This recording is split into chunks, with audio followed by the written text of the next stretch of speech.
Welcome to arts अड्डा YouTube channel. आज हम लोग टॉपिक डिस्कस करना है बौद्ध धर्म के बारे में।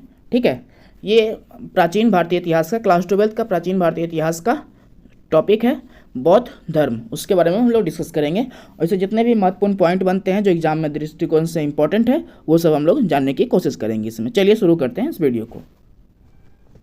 देखिए, बौद्ध धर्म का सबसे पहले समझ लेते हैं उदय कैसे हुआ। ठीक है, बौद्ध धर्म के उदय के पीछे क्या कारण थे, पहले ये पॉइंट समझते हैं। एक चीज़ जो आप देख लीजिएगा, बौद्ध धर्म का जो उदय हुआ है, बौद्ध धर्म का उदय बिहार के क्षेत्रों में हुआ है। ठीक है,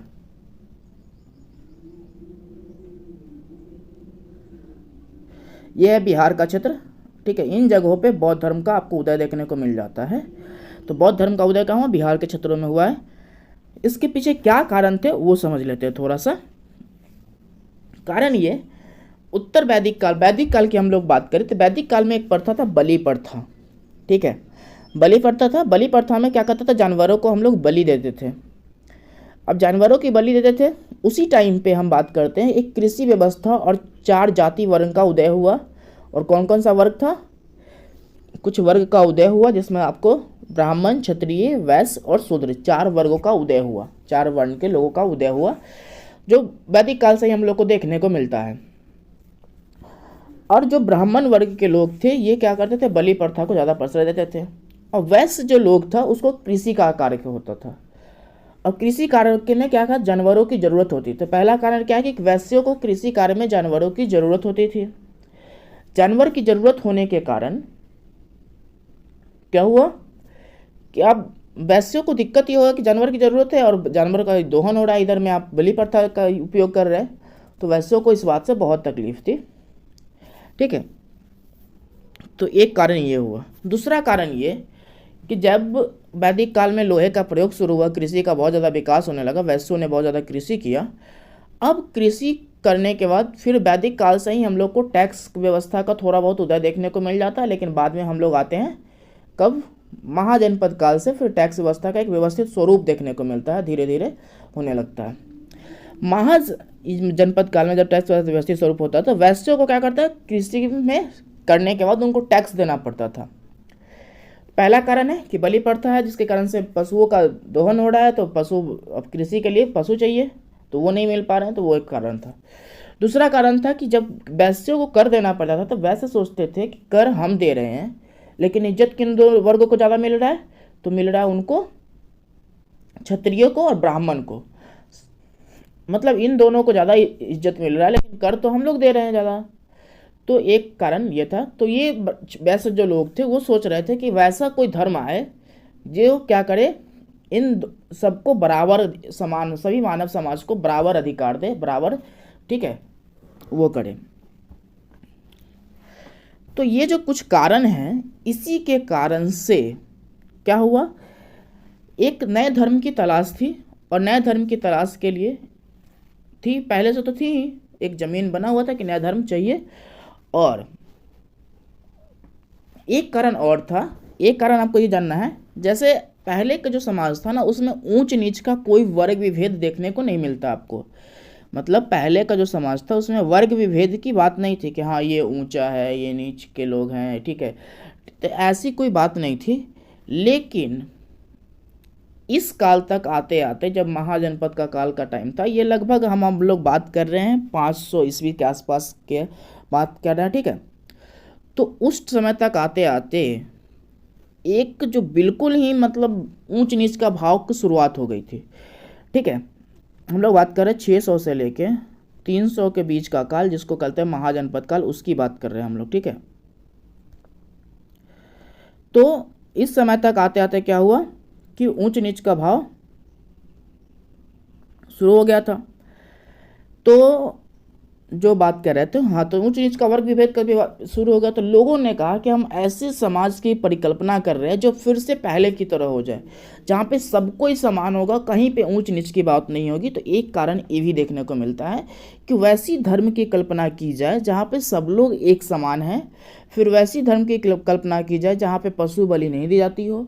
वैसी धर्म की कल्पना की जाए जहाँ पे हर वर्ग के लोगों को एक इज्जत दिया जाए। ठीक है, अब ऐसा नहीं है कि कोई थोड़ा सा उच्च जाति का तो ज़्यादा इज्जत दिया। तो इस तरह के जो चीज़ें थी, ये जो कारण थे, मुख्य कारण, इसी ने एक नए धर्म के उदय में बीज का काम किया। ठीक है, अब इस धर्म के उदय का कारण समझिए, किसके पीछे कारण क्या थे, इस धर्म का उदय कहाँ हुआ वो तो मैंने आपको बताया है।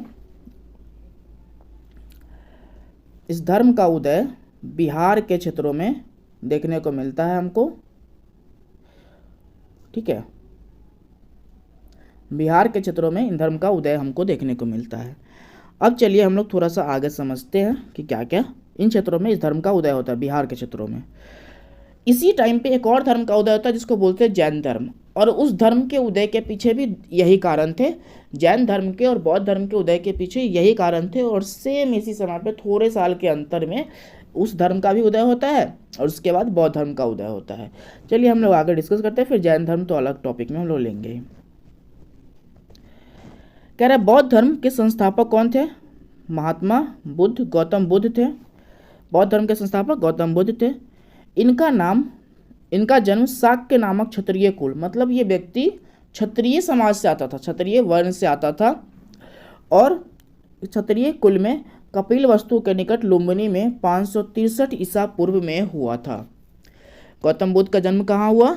लुम्बिनी में, कपिलवस्तु के निकट लुम्बिनी में। लुम्बिनी नेपाल का क्षेत्र है, नेपाल और बिहार के बिल्कुल बॉर्डर पे आपको मिल जाएगा। यदि नेपाल हम ऐसे बना दें आपको, तो ये बिहार और नेपाल, तो यहाँ पे बिल्कुल बॉर्डर पे नीचे में ये लुम्बिनी जगह है, वहाँ पे गौतम बुद्ध का जन्म हुआ। कपिलवस्तु के निकट लुम्बिनी में इनका जन्म हुआ। कब? 563 ईसा पूर्व में। बौद्ध धर्म के संस्थापक कौन? गौतम बुद्ध। इनका जन्म हुआ 563 ईसा पूर्व में लुम्बिनी में। इनके जन्म संबंधी उल्लेख अशोक के रुमेनदेही अभिलेख से मिलता है, मतलब इनके जो जन्म की बात की गई है कि कहाँ हुआ, कैसे हुआ, उसके बारे में अभिलेख है अशोक का रुमेनदेही अभिलेख, वहीं से जानकारी मिलती है हमको। इनके पिता का नाम सुद्धोधन था, ये शाक्य कुल के राजा थे। इनके पिता क्या थे? शाक्य कुल के राजा थे, और राजा का बेटा ने एक नए धर्म का विकास किया जहाँ पे सब कोई समान हो। सोचने वाली बात है, ये क्षत्रिय कुल के थे ऊपर से। इनकी माता का नाम माया देवी या महामाया था। ठीक है, इनका पालन पोषण इनकी सौतेली माँ या इनकी मौसी प्रजापति गौतमी ने की।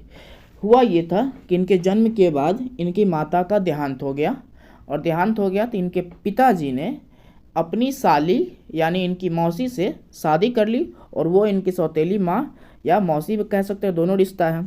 तो इनका नाम था प्रजापति गौतमी। इन्होंने ही इनका पालन पोषण किया, महात्मा बुद्ध का। इनके बचपन का नाम क्या था? सिद्धार्थ था। नेक्स्ट है, इनका विवाह यशोधरा नाम की एक कन्या से हुआ, जिससे इनका पुत्र राहुल का जन्म हुआ। यशोधरा नाम की एक कन्या से हुआ जिनसे इनका पुत्र राहुल का जन्म हुआ। इन्होंने 29 वर्ष की अवस्था में गृह त्याग कर दिया। इस घटना को बौद्ध धर्म में महाविनिष्कर्मण कहा जाता है। क्या कहा जाता है? महाविनिष्कर्मण। भगवान बुद्ध को 6 वर्ष की तपस्या के बाद 35 वर्ष की उम्र में बोध गया में निरंजना नदी के समीप पीपल वृक्ष के नीचे ज्ञान की प्राप्ति हुई। भगवान बुद्ध को कहाँ? 6 वर्ष की तपस्या के बाद 29 वर्ष में घर से निकले, 6 वर्ष तपस्या किए, 35 वर्ष की उम्र में बोध गया में निरंजना नदी के समीप पीपल वृक्ष के नीचे ज्ञान की प्राप्ति हुई। उसके बाद ये क्या कहलाए? बुद्ध या प्रज्ञावान कहलाए। इनके पहले इसका नाम क्या था? सिद्धार्थ था। उसके बाद ये क्या कहलाए? बुद्ध कहलाए। ठीक है, गौतम बुद्ध कहलाए। आज के बाद जैसे हम बता दें ना, बिहार का ये जो क्षेत्र है, बिहार की बात कर ले, सिर्फ बिहार का मैप बना है, तो यहाँ पे ये नदी है निरंजना नदी, और इसी के पास में इनका ज्ञान की प्राप्ति हुई बोध गया में। नेक्स्ट पॉइंट देख लेते हैं हम लोग। बुद्ध ने अपना प्रथम उपदेश सारनाथ में दिया, जिस घटना को धर्मचक्र परिवर्तन कहा जाता है। बुद्ध के गृह त्याग को क्या कहा जाता है? महाविनिष्कर्मण। और इनके प्रथम उपदेश को धर्मचक्र परिवर्तन कहा जाता है। ये सब पॉइंट बहुत इंपॉर्टेंट है, आपसे एग्जाम में पूछते हैं क्वेश्चन ऑब्जेक्टिव में, याद रखिएगा, ये ऑब्जेक्टिव फॉर्मेट का है। धर्मचक्र परिवर्तन। बुद्ध की मृत्यु 80 वर्ष की उम्र में 483 ईसा पूर्व में कुशीनगर में हो गई। इस घटना को महापरिनिर्वाण कहा गया है। ठीक है, महापरिनिर्वाण। गृह त्याग को महाविनिष्कर्मण, प्रथम उपदेश को धर्मचक्र परिवर्तन, और इनकी मृत्यु की घटना को महापरिनिर्वाण कहा गया है। ठीक है, महापरिनिर्वाण। कुशीनगर यूपी का क्षेत्र है, वहाँ पे हुआ था। भगवान बुद्ध को ज्योतिपुंज ऑफ एशिया के नाम से भी जाना जाता है। स्तूप का बौद्ध धर्म से संबंध है। स्तूप का संबंध किससे है? बौद्ध धर्म से है। मतलब बौद्ध धर्म मतलब बुद्ध की मृत्यु के बाद उनके अवशेषों से को रख के अलग अलग जगहों पे एक स्ट्रक्चर बनाया गया, उस स्ट्रक्चर का नाम है स्तूप। जिस तरीके से हिंदू धर्म में, सनातन धर्म में क्या है, मंदिर को पूजा का जगह माना जाता है, स्थल माना जाता है, पूज्य स्थल माना जाता है, उसी तरीके से बौद्ध धर्म में स्तूप एक पूज्य स्थल के रूप में है। ठीक है, तो स्तूप का संबंध बौद्ध धर्म से है। बुद्ध की मृत्यु के बाद उनके अवशेष पर विभिन्न राजाओं के संरक्षण में बनवाया गया। मतलब उनकी मृत्यु के बाद उनके अवशेषों पर क्या हुआ कि अलग अलग राजाओं ने अलग अलग स्तूप का निर्माण करवाया। नेक्स्ट है त्रिपिटक साहित्य का संबंध बौद्ध धर्म से है, जिसमें सुत्त पिटक, विनय पिटक और अभिधम पिटक शामिल है। बौद्ध धर्म में 3 साहित्य है मुख्य रूप से, जो बौद्ध धर्म से संबंधित नियम, उसके संघ से संबंधित नियम की बात करता है, और वो 3 साहित्य को एक साथ नाम दिया जाता है त्रिपिटक साहित्य। ठीक है, और 3 साहित्य कौन कौन सा है? सुत्त पिटक, विनय पिटक और अभिधम पिटक। अब आपसे कभी क्वेश्चन पूछता है, बहुत बार पहले क्वेश्चन पूछ चुका है बोर्ड एग्जाम में, कि त्रिपिटक का संबंध किस धर्म से है? तो वो है बौद्ध धर्म से। त्रिपिटक, ये जो एक्स्ट्रा 3 नाम दिया गया है वो मैंने एक्स्ट्रा दे दिया है। उसमें त्रिपिटक में कौन कौन सा साहित्य आता है? सुत्त पिटक, विनय पिटक और अभिधम पिटक। ठीक है, नेक्स्ट चलिए, बौद्ध सभाएं। बौद्ध मतलब महात्मा बुद्ध की मृत्यु के बाद अलग अलग राजाओं ने क्या किया? अलग अलग सभाएं का आयोजन किया, कुछ संकलित करने के लिए, कुछ नया उसमें ऐड ऑन करने के लिए, कुछ नए संकलन के लिए। ठीक है, तो एक सभा का आयोजन किया जाता था। तो इसी सभा में 4 सभाओं का आयोजन हुआ। इसी तरीके की 4 सभाओं का आयोजन हुआ, 4 अलग अलग राजाओं ने करवाए हैं। प्रथम बौद्ध संगीति किसके काल में हुआ? 483 ईसा पूर्व में, जब उनकी मृत्यु हो गई महात्मा बुद्ध की, तो राजगृह में हुआ। अध्यक्ष कौन थे? महाकश्यप। शासनकाल क्या है? अजातशत्रु। अजातशत्रु के शासनकाल में महाकश्यप की अध्यक्षता में राजगृह में 483 ईसा पूर्व में प्रथम बौद्ध संगीति का आयोजन हुआ। द्वितीय बौद्ध संगीति की बात कर लेते हैं। इसमें थोड़ा बहुत और भी पढ़ाया जाता है कुछ कि क्या क्या संकलन हुआ, लेकिन आपके एग्जाम के लिए इंपॉर्टेंट नहीं है तो उसको छोड़ देते हैं हम लोग। द्वितीय बौद्ध संगीति 383 ईसा पूर्व में हुआ। कहाँ पे हुआ? वैशाली में हुआ। सवा कामी की अध्यक्षता में हुआ। शासनकाल किसका था? कालाशोक का था। तृतीय बौद्ध संगीति समय 250 ईसा पूर्व, पाटलिपुत्र में। देखिए बौद्ध संगीति सबका वही मतलब, बौद्ध सभाएं, बौद्ध संगीति, मतलब ये संगीति भी कहते हैं, सभा भी कहते हैं, कन्फ्यूजन नहीं चाहिए बॉस। तो यहाँ पे कुछ ना कुछ संकलन होता था, कुछ नया ऐड ऑन किया जाता था। ठीक है, उस धर्म में, तो इस धर्म के संबंध में जितने भी संकलन, साहित्य वगैरह की बात कहते थे, ये सब इसी सभाएं में की जाती थी, और अलग अलग राजाओं के संरक्षण में अलग अलग टाइम पे हुआ।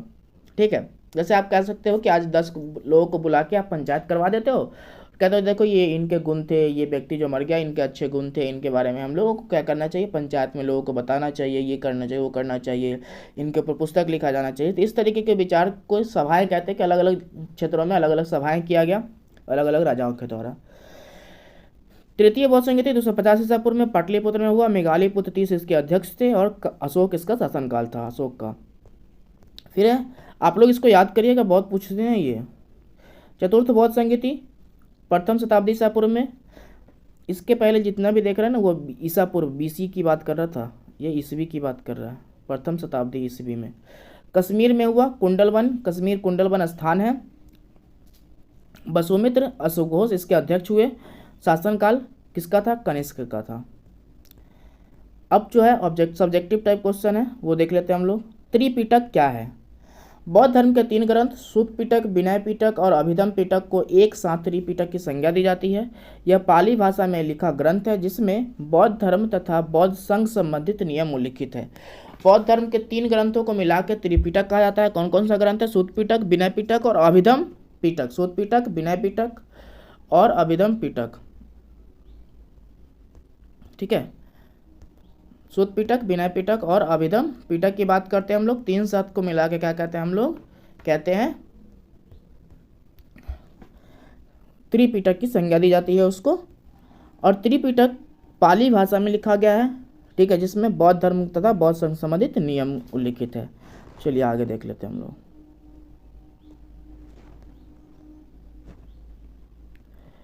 बौद्ध धर्म के अष्टांगिक मार्गों के नाम लिखे। तो बौद्ध धर्म का अष्टांगिक मार्ग क्या क्या है? सम्यक दृष्टि, सम्यक संकल्प, सम्यक वचन, सम्यक कर्म, सम्यक आजीविका, सम्यक व्यायाम। देखो सम्यक दृष्टि का मतलब एक सम्यक का यहाँ पे मतलब सम्यक लगा हुआ, इसका मतलब होता है उचित तरीके से, उचित रूप में, ठीक है। सम्यक का अर्थ क्या होता है? उचित रूप में या उचित तरीके से। अब कह रहा है कि अष्टांगिक मार्ग क्या है? अष्टांगिक मार्ग आगे बताएंगे ये सब क्या है, बौद्ध धर्म की शिक्षा में ये सब डिस्कस किया गया है नीचे। पहले ये बताते सम्यक दृष्टि का मतलब आप उचित तरीके से किसी पे दृष्टि नज़र रखें, सम्यक संकल्प रखें अपना। सॉरी, यहाँ पे जो दृष्टि का मतलब है ना, उचित दूसरे पे नज़र रखने की बात नहीं है। आप सम्यक दृष्टि रखते हैं मतलब उचित, तो आपका क्या होता है? एक विज़न होता है किसी चीज़ को लेके कि हमको ये करना है, ये करना है, तो इस तरीके एक विज़न होता है आपका। फिर सम्यक संकल्प, आप जो काम करना चाहते हैं वो एकदम बिल्कुल करना है तो करना है उस तरह से। सम्यक वचन, जो आप बोलते हैं वो उचित होना चाहिए, गलत नहीं होना चाहिए। सम्यक कर्म, फिर सम्यक आजीविका साधन, आजीविका मतलब आप जीने का जो साधन यूज़ करते हैं वो आपको सम्यक उचित होना चाहिए। ऐसा नहीं कि चोरी चकारी करके आप जीवन यापन करते हो, वैसा नहीं होना चाहिए। आप व्यायाम करते हो प्रतिदिन। सम्यक स्मृति, आपका जो योग मतलब क्या है? याद करने की जो क्षमता है वो क्या है? अच्छी है। सम्यक समाधि, समाधि लेने का मतलब है आपको किसी भी चिंतन मनन पे आप काम करते हो, ठीक है, तो उसको समाधि कहते हैं। तो ये सब अष्टांगिक मार्ग है, ये सब आप याद कर लीजिएगा, ये पूछते हैं एग्जाम में बहुत ज़्यादा। नेक्स्ट कह रहा है महात्मा बुद्ध के उपदेशों का वर्णन करें। महात्मा बुद्ध के उपदेशों में निम्न बातें समाहित है। पहला है संसार दुखमय है, दुख का कारण इच्छा है और दुख का निवारण हो सकता है। महात्मा बुद्ध कहते हैं ना कि पूरा संसार दुखी में है और दुख का कारण क्या है? तो इच्छा है। कोई व्यक्ति दुख का यदि इच्छा करता है ना तो उसका कारण क्या है? मतलब इच्छा ही उसका कारण है दुख का। जैसे मान के चलो किसी को 4 व्हीलर चाहिए हो और वो कह रहा है यार 4 व्हीलर नहीं आ रहा है, 4 व्हीलर नहीं आ रहा है, 4 व्हीलर चाहिए हमेशा उसके मन में हो, तो वो क्या करेगा? बहुत ज़्यादा मेहनत करेगा। हम मेहनत करेगा तो हमेशा उसको टेंशन रहेगी, ये सब चीज़ें क्या रहे, इतना मेहनत करना पड़ रहा है, ये सब हो रहा है। तो मेन फोकस क्या है कि आपने इच्छा की है कि अच्छे घर बनवाने हैं, बच्चे को अच्छे स्कूल में पढ़वाने हैं, आपको गाड़ी चाहिए, ये सब चाहिए, तो उसके पीछे इच्छा ही है जो आपको दुख दे रहा है, ठीक है। यदि इच्छा ना हो तो आप फिर बिल्कुल स्वतंत्र हैं, अच्छे से जिएंगे। देखो सबसे ज़्यादा सुखी संपन्न जो लोग होते हैं, सुखी संपन्न कहने का मतलब ये कि जो बिल्कुल चिंता फ्री होते हैं वो लोग होते हैं नॉर्मल नीचे क्लास के लोग, जिनको कोई टेंशन नहीं है, ठीक है, जीवन यापन के रोटी सब्जी चावल मिल जा रहा है बस बहुत है उनके। लेकिन जिनके अंदर कुछ इच्छा है अच्छे लाइफ में अचीव करने की, उनके अंदर बहुत टेंशन होता है। फिर कह रहा है दुख का निवारण हो सकता है। निवारण का क्या है? उपाय है अष्टांगिक मार्ग। अष्टांगिक मार्ग मतलब 8 मार्ग है जिसके तहत आपको दुख का निवारण हो सकता है, और ये नाम मार्ग है, ऊपर हमने डिस्कस कर दिया है। चलिए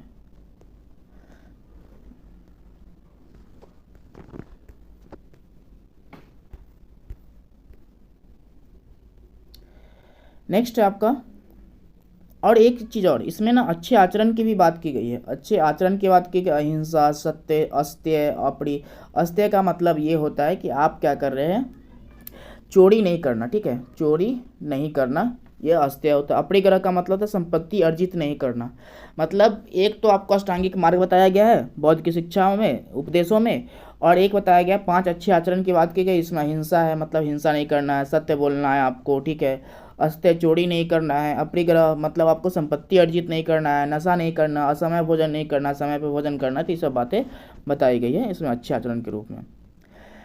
नेक्स्ट कह रहा है बुद्ध की शिक्षाएं क्या क्या थी। देखो बुद्ध की शिक्षाएं उपदेश सब मिला जुला के एक ही हैं, ठीक है, थोड़ा सा डिफरेंस है। आप एक्चुअली जो पूछने वाले लोग हैं, क्वेश्चन पूछने वाले लोग थोड़ा सा ऊपर नीचे करके पूछ लेते हैं तो कोई दिक्कत नहीं है। महात्मा बुद्ध आत्मा परमात्मा के निरर्थक विवादों से दूर एक व्यवहारिक बात करते थे जो निम्नलिखित है। इसमें वो शिक्षा में अष्टांगिक मार्ग प्रमुख है। उनके शिक्षा में क्या है? अष्टांगिक मार्ग प्रमुख है, जिसमें हमें सम्यक दृष्टि, सम्यक संकल्प, सम्यक वचन आदि की बात करते हैं, वो पहले मैं बता चुका हूँ। दूसरी है प्रमुख शिक्षा, अहिंसा, सत्य, अस्तेय, अपरिग्रह, नशा नहीं करना, समय भोजन नहीं करना इत्यादि, ये सब शिक्षा है। तो ये महात्मा बुद्ध की शिक्षाएं हो गई। दूसरा है बौद्ध धर्म के पतन के क्या कारण है। बौद्ध धर्म के पतन का कारण, बौद्ध धर्म के निम्नलिखित पतन का कारण, निम्नलिखित कारण है। हिंदू धर्म में सुधार, बौद्ध धर्म की चुनौती का मुकाबला को सुधारा। इन्होंने गोधन की रक्षा पर बल दिया तथा स्त्रियों और शूद्रों के लिए धर्म का मार्ग प्रशस्त किया। देखिए हिंदू धर्म में सुधार क्या क्या हुआ। पहला सुधार कि आपने क्या किया है कि जो चुनौती थी, जैसे आप बलि प्रथा करते थे तो उसको आपने ख़त्म कर दिया, एक सुधार हो गया। दूसरा है कि आपने जो पहले इस जो निम्न वर्ग उच्च वर्ग की बात करते थे, तो स्त्रियों और शूद्रों के लिए क्या नहीं, आपने धर्म का मार्ग प्रशस्त किया। पहले आप उसको कहते थे कि नहीं यार ये धर्म नहीं पढ़ सकता, इसे वेद को पढ़ने का अधिकार नहीं था लोगों में, तो इन्होंने वेद को पढ़ने का अधिकार दिया। तो इस तरीके के जो सुधार किए गए जिसके कारण से इस धर्म के पतन का एक आधार बना। ये शॉर्ट आंसर टाइप के लिए है। लॉन्ग आंसर टाइप के लिए अभी हम बताते हैं आगे। आपको पतन के कारण में ये भी लिख सकते हैं कि बाहर से जो लोगों का आक्रमण हुआ, मुस्लिम आक्रमण, उसके कारण भी बौद्ध धर्म का पतन हुआ। तो लॉन्ग आंसर टाइप में आपको दिखेगा, शॉर्ट आंसर टाइप में लिखने के लिए ये ठीक है।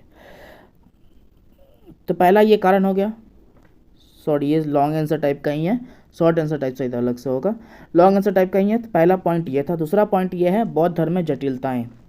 बौद्ध धर्म में जटिलता का आना, इन्होंने जनसाधारण की भाषा पाली को छोड़कर संस्कृत जैसी जटिल भाषाओं का साहित्य की रचना की।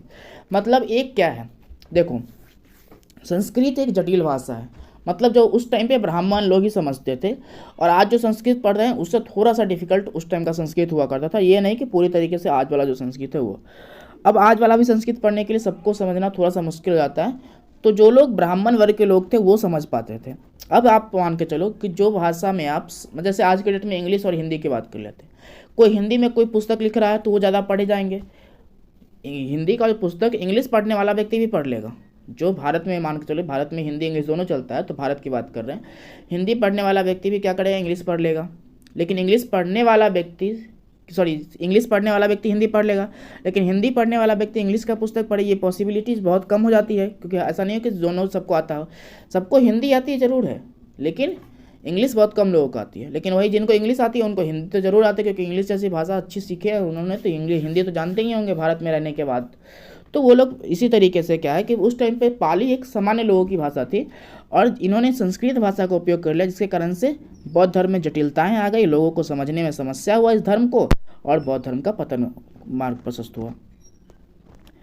थर्ड नंबर पॉइंट ये है, बौद्ध धर्म में मूर्ति पूजा आ गया। क्या आ गया, मूर्ति पूजा, जिसके विरोध आपने एक नए धर्म का उदय किया था ना, मूर्ति पूजा, जैसे नए धर्म का उदय किया था। जैसे हिंदू धर्म में, सनातन धर्म में मूर्ति पूजा का कॉन्सेप्ट था, पूजा को ये लोग नकारते थे, उसी में आपने क्या किया कि नया एक मूर्ति पूजा का कॉन्सेप्ट अपने धर्म में ले आया। जिसके विरुद्ध आपने आवाज़ लगाई थी वही बात आज आप अपने लिए खुद कर रहे हैं। तो ये भी एक कारण था बौद्ध धर्म के पतन का। दूसरा है बौद्ध मठों में विलासिता का केंद्र बन गया। बौद्ध मठ क्या, विलासिता का केंद्र बन गया। बौद्ध भिक्षु राजाओं से दान लेते थे, और लेने के बाद क्या करते थे, अपना प्रचार करने के स्थान पे मठों में अपना जीवन यापन करते थे और बहुत मज़े से जीते थे। उसमें फिर क्या हो गया, स्त्रियों के मठ में प्रवेश हो गए, जिसके कारण से भी ये क्या हो गया, चूँकि अब भोग विलासिता का केंद्र बन गया, लोग प्रचार करने के स्थान पे क्या कर रहे हैं, एक जगह पे स्थिर है, अपना जीवन यापन कर रहे हैं, खा पी रहे हैं और ऐश मौज कर रहे हैं। तो उसके कारण से बौद्ध धर्म का प्रचार प्रसार नहीं हुआ, पतन का मार्ग प्रशस्त हुआ। नेक्स्ट है बौद्ध धर्म भिक्षु के प्रचार प्रसार के कारण स्थान पर भोग विलास की जीवन व्यतीत करने लगे। मतलब जो प्रचार प्रसार नहीं करते थे और जीवन यापन के लिए अपना भोग विलास करने लगे, जिसके कारण से ये क्या धर्म का पतन होने लगा। हुनों के आक्रमण, जैसे हुन राजा मिहिर कुल ने हजारों बौद्ध भिक्षु को मौत के घाट उतार दिया, ये भी एक कारण है। दूसरा, शशांक ने बोध गया में बौद्धि वृक्ष को कटवा दिया। ठीक है, आज जो आप बौद्धि वृक्ष देखते हो बोध गया में, वो जरूरी नहीं है कि वो पहले वाला जो लगा था वही है, वो 3-4 पीढ़ी, मतलब 2-3 पीढ़ी के बाद का आज का बौद्ध वृक्ष है। तो उसको किसने कटवा दिया था, शशांक ने कटवा दिया था। बेसिकली ये लोग शैव संप्रदाय को मानने वाले लोग थे। तुर्कों ने बिहार में अनेक बौद्ध भिक्षुओं का नरसंहार किया। बौद्ध भिक्षु नेपाल भूटान भाग गए। ठीक है, जिसके कारण से वो लोग नेपाल भूटान भाग गए, तो बहुत ज़्यादा क्या है, नरसंहार हुआ यहाँ पे मुस्लिमों के द्वारा। तो ये भी एक कारण था बौद्ध धर्म के पतन का। तो इसी के साथ ही ये चैप्टर खत्म हुआ। उम्मीद करते हैं आपको सब चीज़ें समझ में आई होगी। अच्छा लगा हो तो वीडियो को लाइक कर दीजिएगा, जो कि मोटिवेशन मिलता है हमको आगे काम करने के लिए। ठीक है, देखने के लिए धन्यवाद, बाय बाय।